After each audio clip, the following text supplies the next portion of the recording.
मिथुन राशि वाले बंधु, आप सभी का बहुत बहुत स्वागत है, हृदय से अभिनंदन है मिथुन राशि भिंड यूट्यूब चैनल में। तो मिथुन राशि वालों, जरा ध्यान से सुनिए। बहुत सारे लोग हमसे ये कहते हैं कि गुरुजी, आप जो कुछ भी बताते हैं हमारी जिंदगी में तो वैसा कुछ होता नहीं है।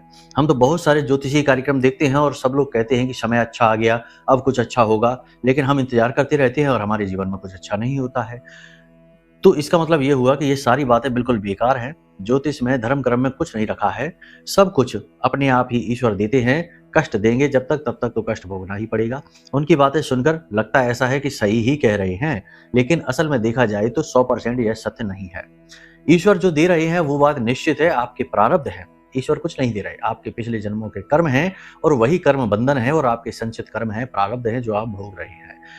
ज्योतिष यहाँ पर एक महत्वपूर्ण भूमिका निभाता है आपकी कुंडली के माध्यम से। अगर आप कुंडली का आकलन कराते हैं तो आपको पता लग जाएगा। अब जो लोग ऐसी बातें करते हैं, ये वही लोग हैं जिनकी कुंडली में कोई पाप ग्रह योग बना हुआ है। तो जब आप कुंडली आकलन कराएंगे तो आपको आपके सवालों के जवाब मिलेंगे, मार्गदर्शन मिलेगा और पता चलेगा कि बीमारी का कारण क्या है।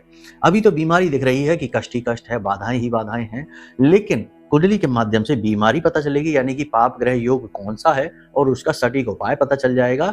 और उस सटीक उपाय को करने के बाद 10 से 15 दिन में ही आप स्वयं महसूस करेंगे कि जीवन में 100% परिवर्तन आया है।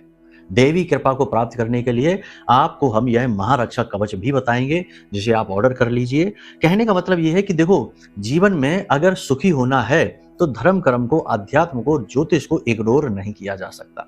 यदि आप इन्हें इग्नोर करेंगे तो ये बिल्कुल वैसा ही है कि शुतुरमुर्ग जब तूफान को अपनी ओर आते हुए देखता है तो रेत में अपना सिर दबा लेता है और अपनी आंखें बंद कर लेता है। उसे लगता है कि तूफान चला जाएगा, लेकिन ऐसा नहीं है। आंखें बंद कर लेने से, इग्नोर करने से, अनदेखी करने से हम और ज्यादा कठिनाई में फंस जाते हैं, असुरक्षित हो जाते हैं। तो हमारी सलाह तो आपको यही रहेगी कि अगर आपके भी अनुभव ऐसे ही हैं कि आप लगातार परेशान हैं, पीड़ित हैं, बाधाएं ही बाधाएं जीवन में हैं और अंधकार ही अंधकार है और कुछ दिख नहीं रहा, आपसे कम योग्य लोग आपसे आगे निकलते जा रहे हैं और आप जहां के तहां फंसे हैं, खड़े हैं, जबकि आप पूरी तरह से शुद्ध हैं और अच्छे मन के इंसान हैं, तो 100% आपकी कुंडली में कोई पाप ग्रह योग है। इसे मिटाने के लिए कुंडली का आकलन कराइए और माई का महारक्षा कवच ऑर्डर कर लीजिए। कुंडली के दोष मिटेंगे, माई की कृपा आपको प्राप्त होगी और आप देखेंगे कि अचानक से जीवन में गति आ गई है। हजारों लोगों के जीवन में आई है तो आपके में क्यों नहीं आएगी? आप कोई अलग थोड़े ही है, ठीक है? तो बस यही हमारा कहना है आपसे। बाकी आप अपना निर्णय लीजिए। नंबर वीडियो में दिए गए हैं, इन पर आप फोन करिए। हम आपकी सहायता के लिए तत्पर तैयार बैठे हैं, ठीक है? तो चलिए बंधु, यहीं से विराम देते हैं। प्रेम से बोलिए जय माई की, जय मां बगलामुखी।